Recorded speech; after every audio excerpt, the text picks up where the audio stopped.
presentation of first of all, and to be here. I think we were just talking about that now somehow this discourse seems to strengthen, and so we're looking forward to what will come in the next years. Actually, I guess there will be some topics I will pick up from both speakers before me. So it's kind of a nice continuation of our content. I will begin with a short explanation of what constitutes a philosophical approach to food. I guess this is still not really clear what it means to approach food from a philosophical point of view. To think about food from a philosophical point of view might be explained most adequately in the attempt to understand what eating really means. After all, eating is not just eating. And there is no reason to assume that only because we eat every day, and only because eating is maybe the most common reality to everyone, we automatically know what the meaning or the philosophical understanding of eating really is. Every time we eat, there is much more happening than the mere intake of food and the nutrition of our bodies. Because when we eat, we are not only one-sidedly consuming food, we are also manifoldly creating a world. And this is a global complexity of our food choices. Philosophically considered, by eating we cause myriad of impacts on the world, on food producers, on animals and agriculture, on politics and governmental programs, on transportation systems and food industries, on everyday life and culinary identities, and on the human body's soul and brain. Starting to comprehend this globality of eating makes the culinary life of everyone to something very gastrosophical, as I propose to call the globality of our eating. So a philosophical understanding of food and its gastrosophical globalism, or in one word, gastrosophy, begins with a simple but fundamental discovery. That is, if we think about eating, we are not dealing with something trivial and ordinary or self-explanatory. On the contrary, reflecting food and eating as a gastrosophical matter means to take a dimension of our existence seriously that matters on a cosmopolitical scale. For what billions of human beings eat determines largely how the world looks like. It's just a matter of fact. There exists maybe nothing else that shapes our life, the human civilization, and humanity's relation to nature to such a degree as our daily food choices do. Therefore, once we begin to understand food gastrosophically, we start to learn that the way we eat has heavy ethical implications and effects. What are these ethical dimensions of our eating? Once we realize the global consequences of our diet and the moral responsibilities, we were just talking about responsibilities, of our eating life, we need to reject and to overcome the common belief that food is simply private pleasure. Actually, I would be happy if this would be true, that it's just a private pleasure. But unfortunately, this is not the case. Our food choices are responsible for many social and political realities. For instance, you may consider the severe environmental damages that current industrial agriculture causes worldwide, or consider the still existing world hunger in many countries. Consider the global food politics and its unfair trade regulations that force millions of small farmers and their communities into poverty. Consider the amount of money that the food industry invests each year to seduce consumers, especially youngsters and kids, to buy the cheap junk food, and so on. In short, many ingredients of the Western diet are loaded with ethical implications and global consequences.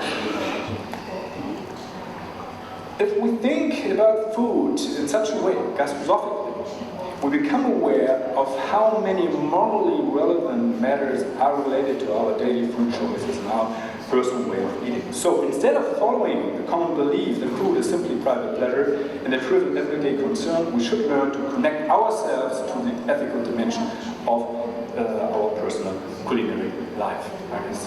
That's the first point. We have to put it into our minds. Let me conclude my short introduction to food ethics with some remarks on the general significance that food philosophy seems to have to social and moral philosophy. As we notice, eating proves the importance of each of us as morally responsible individuals and manifests how we conceive ourselves as ethically acting persons. Because every time we eat, again and again, willy-nilly, we get entangled in the cosmopolitics of our culinary existence.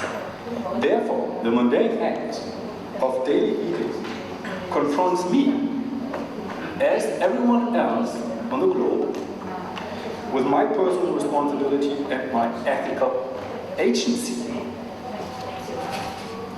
I guess I just follow these points I just made. Whether you like it or not, when you eat, you act in an ethically good or not so good or even wrong manner. And just because you eat, you aesthetize yourself and the way you live. Therefore, choosing food as a subject matter of philosophical thinking is a straight way to realize that everyone's life and action is cosmopolitically important. For the way we eat shows who we are as moral agents. Several times a day, and every day throughout our lifetime, we get the chance to act ethically good or wrong, or something in between, just because by the way we eat. This is, I guess, an entirely new way of thinking about food and ethics. Consequently, a major challenge of gastrosophical thinking is to explain what ethical eating of good food consists of, right? It's normative notions. How do humans need to eat so that their culinary life could be good for their body, good for the global environment and social justice, good for the making and enjoying of tasteful food, and good for practicing a good life? Moreover, the general question becomes, is it possible at all to define such a global ethics of good food and eating? And conversely, what should be wrong about indulging the morally good and its daily pleasures? Might be a strange thought to think, but maybe not. Of course, those moral philosophical questions of what is ethically and politically good and what is wrong and not good and so on are usually, at least in most parts of the affairs of our life, not easy to answer. However, this seems to be different with food. Although food ethics is a rather young discourse that certainly needs more elaboration in the future, we all work on it, I think, considering all scientific knowledge and diverse texts available, the main problem is not so much the theoretical foundation of what we ought to do to eat ethically good, and what kind of food we you better should not continue to like.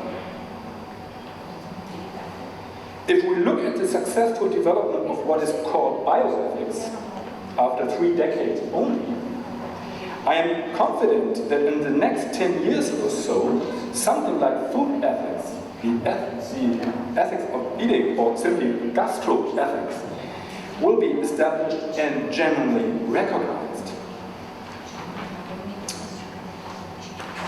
But today, and in the context of this, our Convergence, I will not bother you with those theoretical constructions and normative arguments for political ethics of food. In the following, I rather focus on practical matters and on the challenge to apply philosophical ethics to everyday life. In other words, what are those discourse strategies and appetizing thoughts that help putting theory of ethical eating into practice, the practice of eating ethically? Because to my mind, the main problem of philosophical ethics, like the idea of a good eating culture, is to convince and to motivate people to change their culinary customs and their taste of food aesthetics. So let's say, this is, I guess, the point that, I don't know, I come up with this new word, aesthetics, some aesthetics, aesthetics. Maybe you have to learn a new word in this context, I don't know.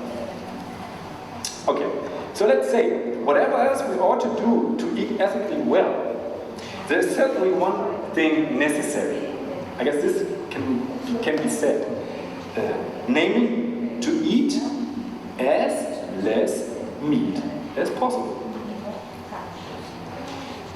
As most of us know, there are many reasons why the current level of meat consumption of the average consumer in the affluent societies is not good for the planet, is not good for the factory farm animals, and is also not good for the health of those heavy meat eaters. No doubt, in the present stage of human history, it is difficult to ignore that eating meat means to cause a lot of pain in the world. And likewise, one easy way to free the world from numerous suffering is simply to refrain from eating animals. If we want to manage the global food crisis, we even ought to use the effective possibility to live on mainly vegetables and plant-based food. This ethical decision certainly does not change everything at once, but this gastrophilosophical act in art of eating nurtures those forces which are needed for the transformation of the global carnivore politics and the fast food philosophy of capitalism. However, we need to realize that our philosophical tradition in the West was not capable over the last 2,500 years to convince people of a vegetarian diet. Starting with Pythagoras and Plato, continuing with Plutarch and some Christian moralists, and ongoing in the modern times with Rousseau, Schopenhauer, or recently with Peter Singer especially, the main argument of traditional vegetarianism has been, if you want to be morally correct, you should not eat meat at all. Right? This is the message we got.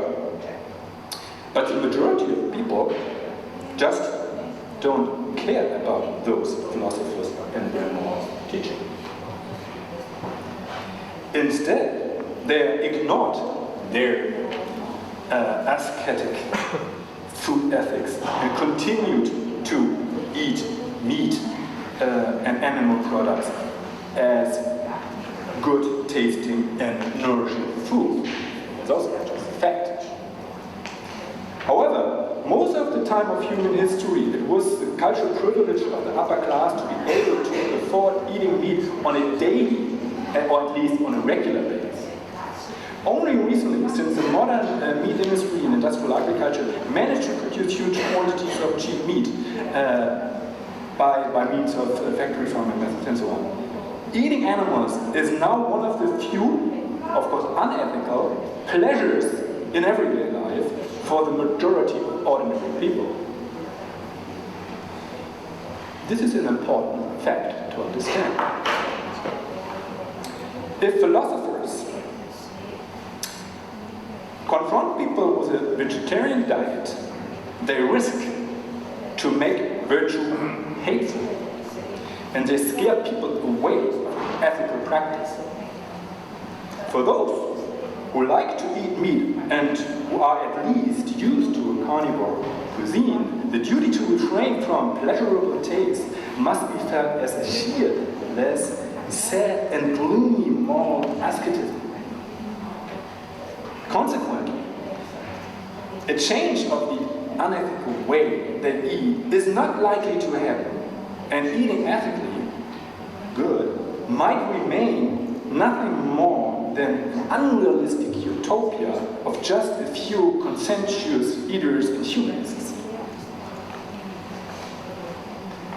Now, at this point of my consideration, there are two different options to go on.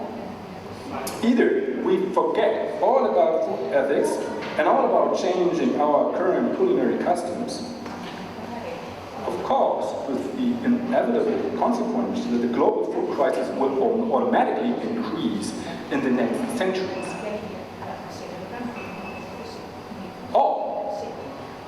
Or we choose the alternative option and start to extend an ethical thinking about food to an aesthetical handling of both food and ethics.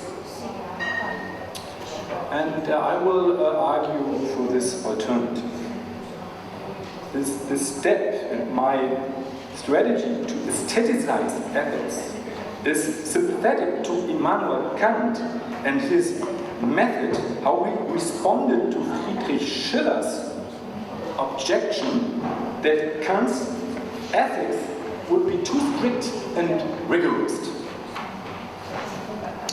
It is interesting to know that Schiller's famous letters on the aesthetic education of man did change the moral thinking of Kant in a quite remarkable but unknown way.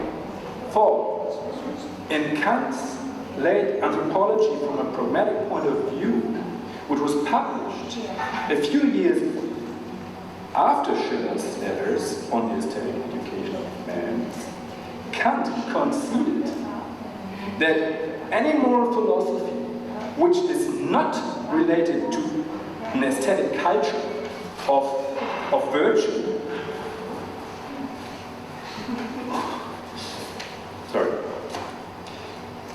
and that any ethical eating which is not related to culinary good living and good tasting food, I quote Kant, do not make virtue attractive and can make no claim on humanity. Quite a strange quotation from Kant, you wouldn't expect, but just a matter of fact, his change of mind, I would say.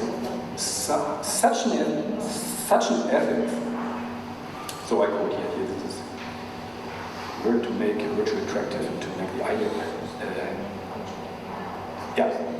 Such an ethics that lacks aesthetics does not support the unique hilarity of practical reason. Kant really talks about hilarity.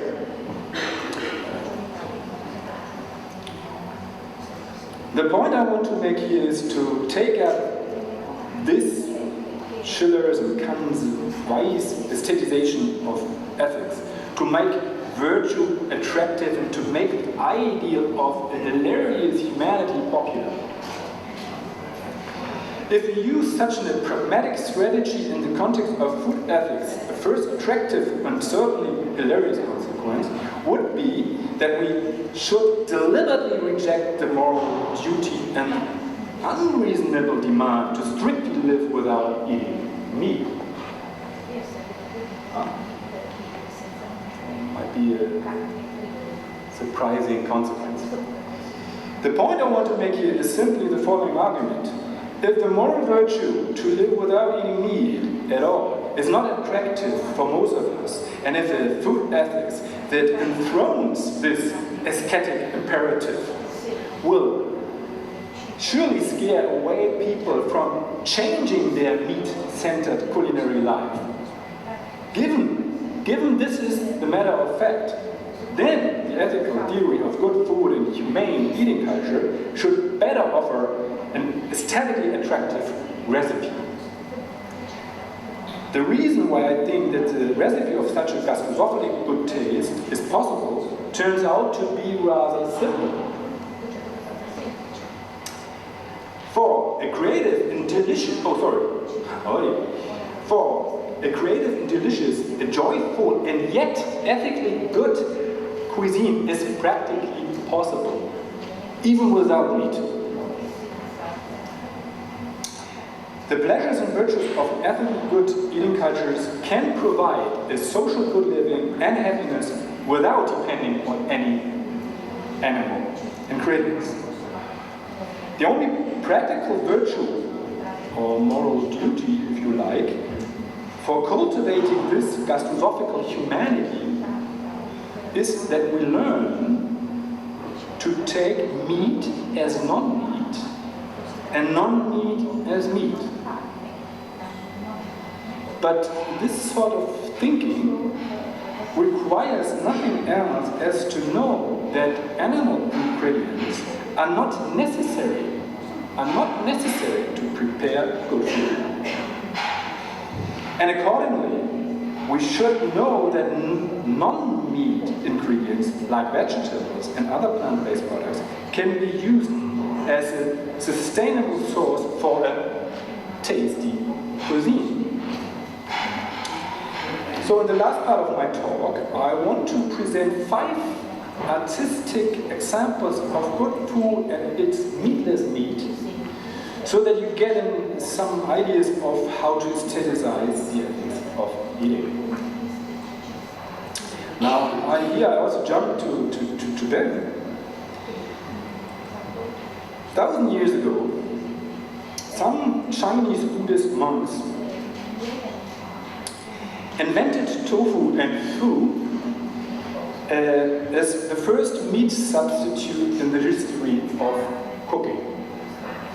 There was no nutritious necessity for the aesthetic refinement of soybeans or wheat to transform those staple food into soybean curd and other meals made out of soy protein or wheat meat.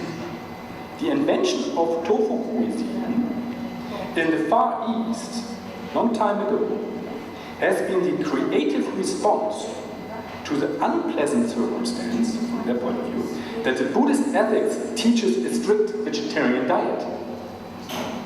When Buddhist vegetarianism entered China, the taste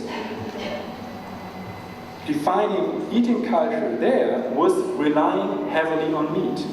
So some smart monks invented vegetarian substitutes just for the sake to continue to enjoy as many eatable textures, shapes, colors, temperatures, and tastes as possible without relying on meat and the killing of animals. A tofu cuisine, like the traditional Japanese shoji ryori, or the then Buddhist temple cuisine, is created solely for pleasure, good living, and happiness. And this is why the famous Zen master Dogen wrote in his philosophical instructions of the Zen cook, and I quote, "When you prepare food, never view the ingredients from some commonly held perspective, nor think about them only with your emotions. maintain an attitude that tries to build great temples from ordinary greens. There are no such distinctions as delicacies or plain fruit. Understand that a simple green has the power to become the practice of the Buddha. And he goes on, as a teacher of man and of heavenly beings, make the best use of whatever green you have. Quote, Dogen. Medieval time. Of course, we don't have to be or to become Buddhist monks to practice this culinary wisdom, I like to add. Although, if we do so, we inevitably act like practicing Buddhas. Okay, the second example I like to mention is the creation of faked meat by the Dutch eating designer Marie Vogelsang. Her fake meat project started as a reaction to the meat substitutes that supermarkets display on their shelves, and took off from the idea to create new beings like a god. Vogelsang explains the artistic meaning of her culinary creations, and I quote, "For one reason or another, we are so programmed that we associate animals with nice food. So, with my designs, I wanted to refer to animals, but then to animals that don't yet exist. To each new species of artificial animals, she coupled a story about the way of its way of life and its natural habitat.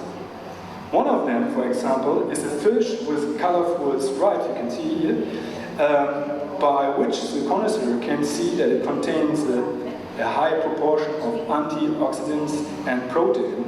This faked fish can easily be transformed into delicious sushi. Another animal Vogelsang calls robust is square-shaped so that the cook can easily cut slices. The narrative about the origin of the meat of her fantasy animal claims, and I quote, "The robust originates from Greece or southern Albania, and they feast on a rich diet of aromatic plants, resulting in the flavored fat and a herb furcode. This gives robust its distinctive herbal taste. With their natural seasoning and convenient square shape, robust is a perfect, ready-to-use meat, ideal for any dishes from different barbecue cuts to Sunday roast or carpaccios." Quote end. The third example I choose is not working with narrative and witty techniques as Vogelsang does, nor with a creative and hedonistic philosophy like the tofu cuisine. With a rather different approach in understanding, the Spanish cook and eat artist Harald Lemke uses advanced cooking technologies for his molecular cuisine to build great temples from ordinary greens. One of his most popular and easy to make dish is artificial caviar, made from melon juice by applying what Adria calls spherification, a biochemical process of turning liquid juice into juice-filled pearls like caviar. As we know, real caviar from fish eggs belongs to the most expensive and certainly unethical food we can get. The ingredients of fake caviar, like this here, are nothing more than just a bit calcium powder and a substance derived from algae, plus a simple melon. Molecular gastronomy poses no limit to culinary fantasy to create new beings, textures and flavors and unimaginable sources of eating pleasures without depending on animals. to refer to another example and of the simple possibility to produce ethically and aesthetically good food, I like to mention the German cook Michael Hoffmann. His exquisite restaurant that is located close to the Reichstagsbuilding in Berlin offers a vegetarian menu consisting of various delicacies of high-end quality and originality. Hoffmann proves once and for all that a tasty and aesthetically appealing cuisine beyond the traditional carnivores and the meat-centered art of cooking is practically possible. Over the last years, he at first experimented with a distinct herbs cuisine, which he then developed further into a complex vegetable cuisine grounded in traditional techniques and handwork, despite its radical novelty, not well described with bold notion vegetarian. The essence of his cooking is the quality and freshness of the vegetables he grows himself as urban gardener on a small piece of land in the outskirts of Berlin, which is also nice to notice. He argues explicitly that he, and I quote, is aware of the ethical responsibility that haute cuisine has to rise to in the 21st century if it wants to have a future. He ponders intensively on the sustainability and ethics of cooking by reducing meat portions, animal fats, and by giving up products like foie gras or tuna or other unethical foodstuff, including flavor enhancers and additives. The aesthetic refinement and the conceptual complexity of his vegetable menu is through and through haute cuisine or just nice food. And I finish with the last example. The last example that I'd like to mention, we encounter food as art performed by creatività. He is certainly one of the most internationally well-known artists that represent the growing importance of food issues and eating in contemporary art. A main component of Tirabinija's work is simply the activity of cooking and preparing food, performed in galleries and museums as art exhibitions. What he exhibited as his art could be seen as a contemporary demonstration of Dogen's teaching that we should make the best use of whatever means we have. To be correct, Tirabinija did not receive his philosophical wisdom from the Japanese Zen master Dogen, but rather from the German master Joseph Beuys, which was also mentioned before. Beuys actually taught us to extend art to cooking and to create good food as an essential activity of human creativity, or social utopia, or social sculpture, as you call it. When Tirabinija himself describes his art as social pudding, he is not only playfully referring to the revolutionary ambition of the Beuys philosophy and its reformulation of Schiller's utopian humanism of aesthetic self-cultivation. We have all these long lines here. When Tirabinija wants us to taste social pudding, if you like, he proves that it is practically not difficult and that everybody is capable, basically, to use creative cooking and culinary for living to eat well. By serving good food for free, the artist even shows that art and artistic autonomy has to offer for our daily life, our aesthetic education. And by offering and exhibiting such a transformative practice, this cooking as art communicates important ethical arguments and attractive experiences to society and politics. So finally, to summarize my main idea, to overcome the global food crisis, that causes so much suffering in the world.